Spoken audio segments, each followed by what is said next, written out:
সম্প্রতি সমাজ মাধ্যমে এই আরমান মালিক, কৃতিকা এবং পায়েলের একটি ভিডিও ভাইরাল হয়েছে। একটি টক শোতে এসে তারা তাদের বিয়ের ঘটনা খুলে বলছিল। এই দুই সতীনের সংসারকে আমি অনেকদিন ধরেই ফলো করছি এবং এটা দেখার পর আমার প্রায়ই মনে হতো যে এরা যে এত সুন্দরভাবে বন্ডিং এর সহিত সংসার করছে, এদের ভিতরকার গল্পটা কি, কিভাবে পায়েলের থাকা সত্ত্বেও আরমান মালিক কৃতিকাকে বিয়ে করলো।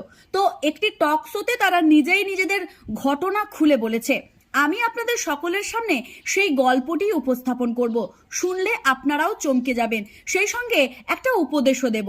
তার আগে আসুন এই আরমান মালিকের পায়েল থাকা সত্ত্বেও কৃতিকাকে বিয়ে করার এক বর্বরতম সত্যি ঘটনা আপনাদের সকলের সামনে তুলে ধরি। পায়েলের সাথে আরমান মালিকের বিয়ে এই বছরটা নিয়ে 13 বছর কমপ্লিট করলো। ঘটনাটা পায়েলের বিয়ের কিছু বছর পরের।